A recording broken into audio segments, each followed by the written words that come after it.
In today's episode, we are going to look at 6 most horrific revenge deaths ever recorded. From a revenge plan targeting a delivery driver's truck, to a revenge plotter tampering with a painter's ladder before a high climb, in a situation no one saw coming. It was June 14, 2016. A rural equipment yard in West Texas sat quietly under the early morning sky. The sun had just begun to rise, casting long shadows across rows of stacked materials and idle machinery. The air was still and dry, typical for the season. No wind stirred the dust between the storage bays. The yard was empty except for one person on duty. Xander Holtz was 34 years old and worked as an independent hauler. He had a reputation for moving fast and cutting corners when he thought no one was watching. Over the years, he had skipped full load inspections more times than he could count, always prioritizing speed over procedure. It saved him time, and time meant more runs. He was known among other drivers as someone who took risks but always seemed to get away with it.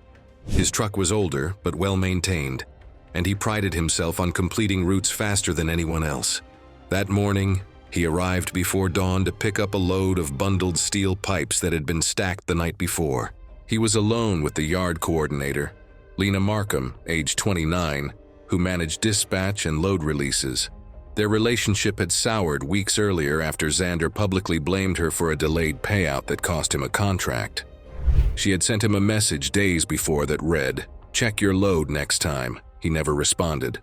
The pipes were stacked unevenly on the flatbed trailer. Only 2 straps secured the load instead of the required 4. The upper tier sat off-center, visibly imbalanced, and had been intentionally stacked without chocks, making it dependent entirely on strap tension. Markham approved the release anyway. Xander walked around the trailer once, then climbed onto the bed to adjust a loose strap near the top. Security footage from the yard gate captured him standing on the trailer deck, leaning over the bundles. Markham stood nearby, watching but not moving. The camera angle showed her arms crossed, her posture still. As Xander loosened the first strap, the tension holding the upper tier gave way. 3 steel pipes rolled off the stack in quick succession. The first struck him across the torso, pinning him against the trailer bed. The second followed immediately, crushing his chest. The third hit his shoulder and knocked him sideways. His head struck the edge rail as he fell. The weight of the pipes compressed his ribcage, causing massive internal trauma. He showed no further movement. Markham remained stationary for approximately 90 seconds before contacting emergency services. Emergency services arrived 23 minutes later. Paramedics confirmed death at the scene. The cause was blunt force trauma and crush injuries to the chest and head. Investigators reviewed security footage and found the load had been improperly secured from the start. Missing chocks, uneven stacking, and insufficient straps were documented, along with text messages between Xander Holtz and Lena Markham, including her prior warning. Phone and dispatch records confirmed Markham had been at the yard over an hour before Holtz arrived and had overseen the pipe stacking the previous evening. Witnesses from the previous shift verified her presence during loading operations. Authorities determined she knowingly approved an unsafe load following a personal conflict. She was charged and later convicted of manslaughter, receiving a 9-year sentence with parole eligibility. The equipment yard was fined for safety violations, permanently revised its procedures, and the case closed 4 months later. It was September 22, 2015. A public hiking overlook in Northern California traced the edge of a rugged cliff above the valley below. Clear skies and light winds had drawn photographers to the site throughout the afternoon. A low, thigh-high safety barrier marked the edge, serving as a visual boundary rather than a physical restraint. Beyond it, the terrain dropped roughly 140 feet to a rocky base. Garrick Jope, 41, arrived early to set up his drone. He was an experienced aerial photographer who regularly worked near cliff edges to capture footage others avoided. Friends described him as meticulous with his equipment and openly dismissive of people he viewed as careless or incompetent. Weeks earlier, a business deal had collapsed after Garrick publicly criticized his partner, Miles Reardon, for mismanagement. The fallout was visible and personal. Reardon, 38, took the humiliation badly. Text messages sent in the following weeks showed escalating hostility. In several of them, He warned Garrick that he would be made to panic and that he would regret embarrassing the wrong person. The messages stopped days before the incident. That afternoon, Reardon arrived at the Overlook separately, carrying a small handheld air horn. Park staff were not stationed in that section, and only a handful of tourists were scattered along the trail. Investigators later determined Reardon had chosen the Overlook deliberately, aware that the low barrier and exposed drop made sudden loss of balance near the edge, likely to result in serious injury or death. Garrick stood near the barrier, leaning forward as he adjusted the drone controller. The aircraft hovered steadily above the valley, recording uninterrupted footage. His attention remained fixed on the live feed. Reardon approached from behind, moving quietly along the curved path. He stopped several feet away, raised the air horn, and waited until Garrick leaned further over the barrier. The air horn sounded directly behind him. Garrick recoiled violently. His body jerked backward, then forward as he tried to regain balance. His center of gravity was already over the edge. One foot caught against the base of the barrier as he twisted. Momentum carried his torso into the rail, and his weight tipped past it. The drone footage captured the fall from above. Garrick struck a rocky ledge partway down, then continued falling until his body impacted the base of the cliff. Tourists farther along the trail heard the air horn, but did not witness the fall. Reardon left the area within minutes. The Overlook's curved layout shielded the cliff edge from casual view, and no one immediately noticed what had happened. Nearly an hour later, another hiker saw the abandoned drone controller near the barrier and looked over the edge. Emergency services were contacted, but the terrain delayed access. A recovery team reached Garrick several hours later and pronounced him dead at the scene. The cause of death was blunt force trauma consistent with a fall from a significant height. The drone later descended automatically and was recovered near the base of the cliff. Investigators reviewed its footage, which clearly showed Reardon approaching with the air horn and Garrick's reaction.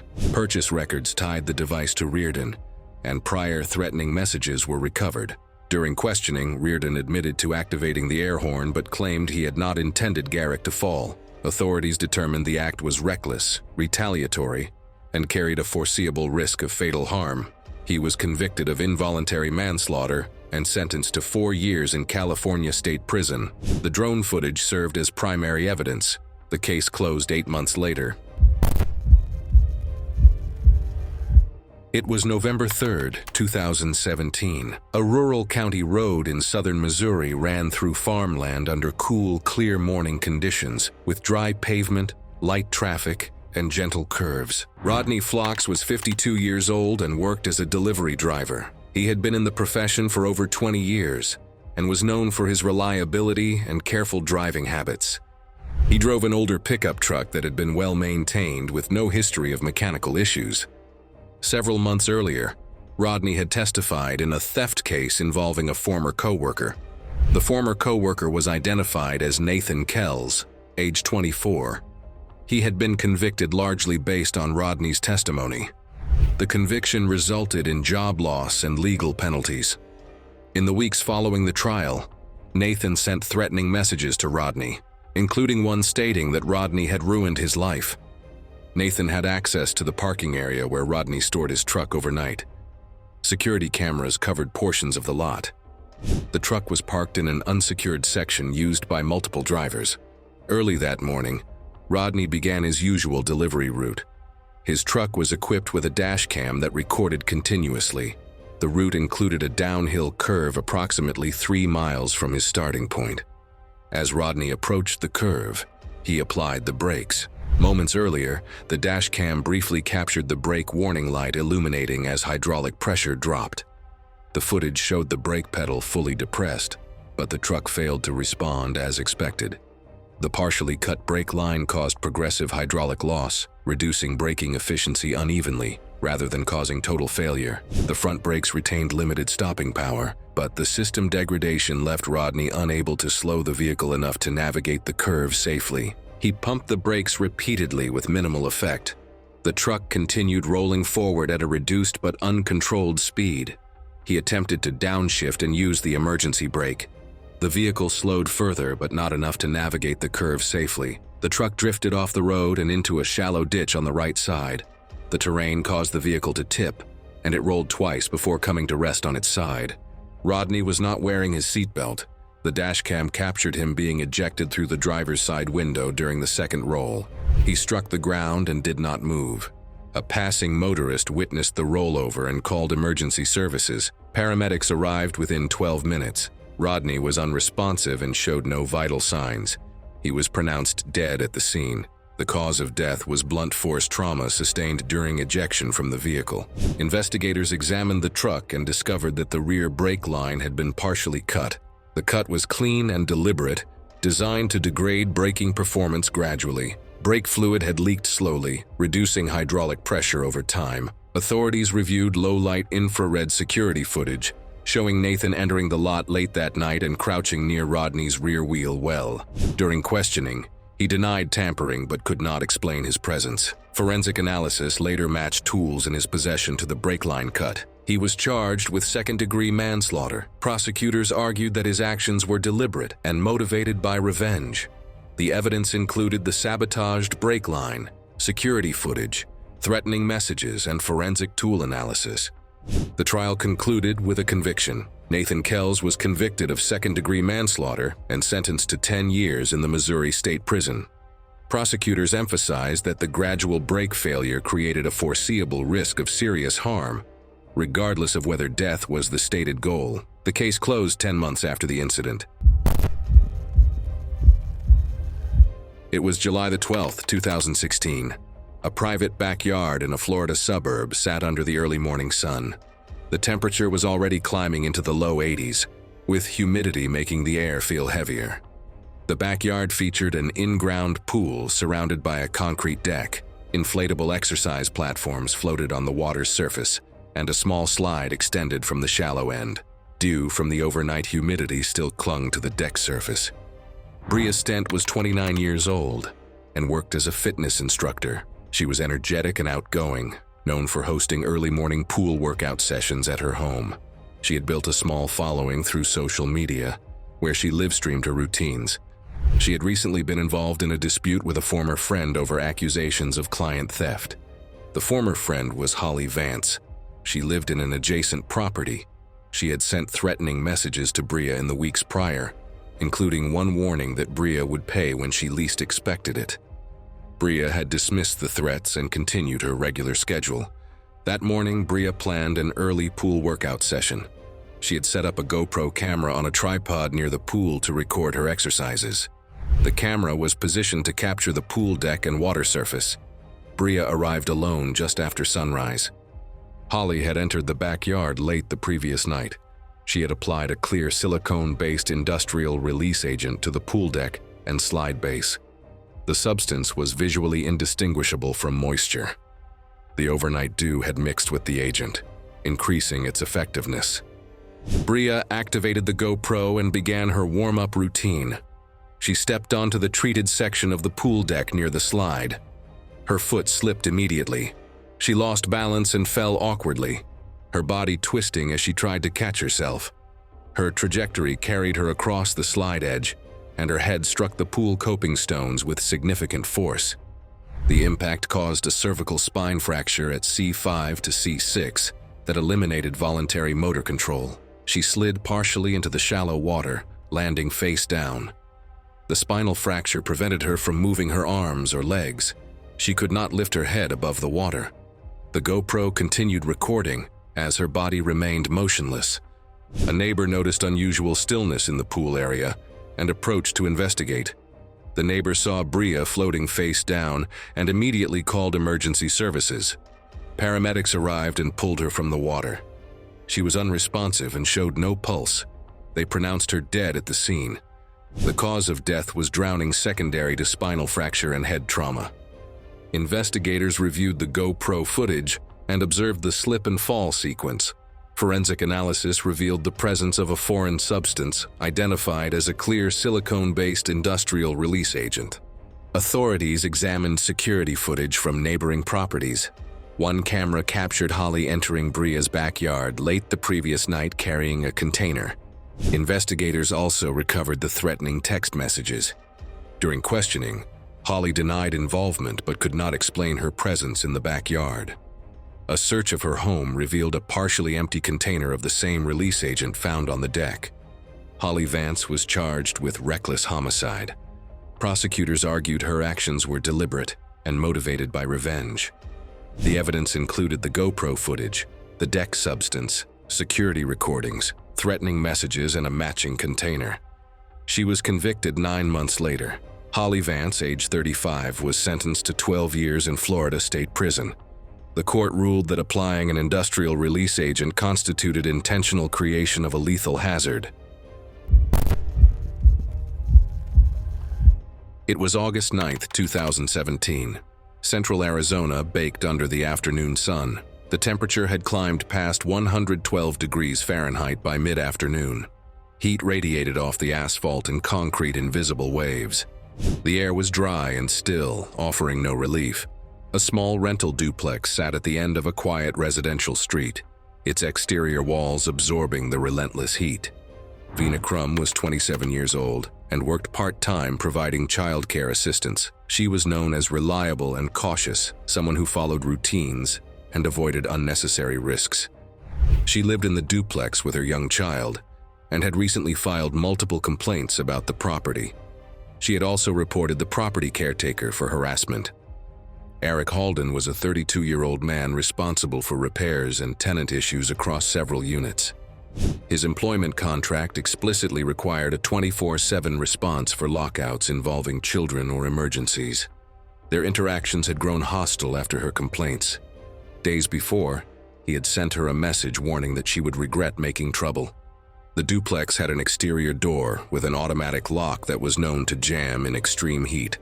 The caretaker had recently disabled the spare key access without notifying tenants. That afternoon, Vina returned home from shopping. She stepped inside briefly, then went back outside to retrieve something from the car. The door closed behind her and locked automatically. The lock had jammed.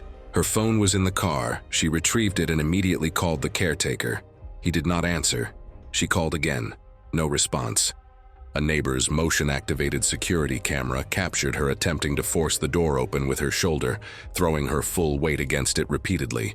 She tried the windows, but they were locked from the inside. She resumed slamming against the door, exerting herself continuously in direct sunlight. Her hands began to bleed from scraping against the door frame. The concrete driveway and surrounding asphalt amplified the heat. Direct sunlight reflected off every surface. There was no shade. Vina's movements became slower. She sat down briefly, then stood and resumed forcing the door, her breathing visible and labored. She tried calling neighbors, but most were at work. The footage showed her leaning against the door between efforts, her posture weakening. The camera recorded her collapsing near the door. She did not get back up. Inside, her child could be seen through the window crying. A neighbor eventually noticed and called emergency services. Paramedics arrived and forced entry. Vina was unresponsive. They pronounced her dead at the scene. Her child was found dehydrated but alive and was transported to a medical facility for observation. The medical examiner ruled the cause of death as heat stroke, with severe dehydration listed as a contributing factor, estimating exposure to extreme heat for 40 to 50 minutes while she repeatedly exerted herself trying to force entry. Investigators reviewed security footage and phone records showing multiple unanswered calls to the caretaker. Maintenance reports confirmed he had previously acknowledged the lock's tendency to jam in extreme heat. Phone data placed him less than 2 blocks away for over 20 minutes during the incident. Text records documented prior threats and her complaints. Authorities concluded his inaction was deliberate and retaliatory. He was convicted of manslaughter by reckless endangerment and sentenced to 6 years in state prison. The property management company faced civil penalties. It was April 17, 2018. A suburban home renovation site in Ohio sat quiet in the mid-morning. The weather was clear and dry, with temperatures in the low 60s. A 2-story house was undergoing exterior work, with scaffolding and equipment scattered across the front yard. The neighborhood was residential and calm. A shared storage shed sat between 2 properties, accessible to multiple households. Macy Twine was 36 years old and worked as a freelance painter. She had built a reputation for quality work and attention to detail. Colleagues described her as professional and methodical, someone who followed safety protocols. She had been hired to paint the exterior of the home and had been on the job for 3 days. Macy lived next door to Caleb Rourke, who had grown increasingly hostile toward her over the past several months. The tension began after she filed multiple noise complaints with local authorities regarding late-night disturbances from his property. The complaints had resulted in warnings and fines. He had sent her messages in response, including one that warned her to watch her step. The shared shed between their properties housed tools and equipment for both households. Macy stored her fiberglass extension ladder there, along with other painting supplies. Caleb had access to the same shed. That morning, Macy retrieved her ladder from the shed to continue work on the upper sections of the house. The ladder was a standard extension model, approximately 20 feet when fully extended. It relied on locking pins to secure the upper section in place. A doorbell camera from across the street had captured Caleb entering the shed earlier that morning. Macy positioned the ladder against the house siding on firm, level ground. She extended it fully and checked the base for stability. She climbed slowly, carrying a paint tray and brush. As she reached approximately 14 feet, one of the upper locking pins gave way. The pin had been partially backed out and weakened, allowing the connection to fail under load. The extension section collapsed downward. Macy lost her grip and fell backward, striking the concrete driveway below. She landed on her back with her head and neck taking the primary impact. She did not move after hitting the ground. A neighbor who had been retrieving mail saw the fall and immediately called emergency services. Paramedics arrived within 8 minutes. Macy was unresponsive and showed no signs of breathing. They pronounced her dead at the scene. The cause of death was severe head and neck trauma, consistent with a fall from height. Investigators examined the ladder and found that one locking pin had been partially backed out and weakened, allowing collapse under load. The mechanism showed signs of tampering, with tool marks visible on the metal components. Authorities reviewed footage from the doorbell camera. The recording showed Caleb entering the shed approximately 30 minutes before Macy arrived. Investigators also recovered the threatening messages he had sent. During questioning, Caleb denied tampering with the ladder, but could not explain his presence in the shed that morning. Tool marks on the ladder matched a wrench found in his garage. He was charged with involuntary manslaughter under Ohio law. Prosecutors argued that his actions were deliberate and motivated by retaliation for the noise complaints. The evidence included the tampered ladder, doorbell footage, threatening messages, and forensic analysis. The trial concluded with a conviction. The court determined that the tampering was intentional and that he had knowingly created a life-threatening situation. Macy's death was ruled a direct result of his actions. Caleb Rourke was sentenced to 8 years in Ohio State Prison. The court cited deliberate equipment tampering as an aggravating factor. The case closed 11 months after the incident. Thanks for watching. Want to see more? Click on your screen now.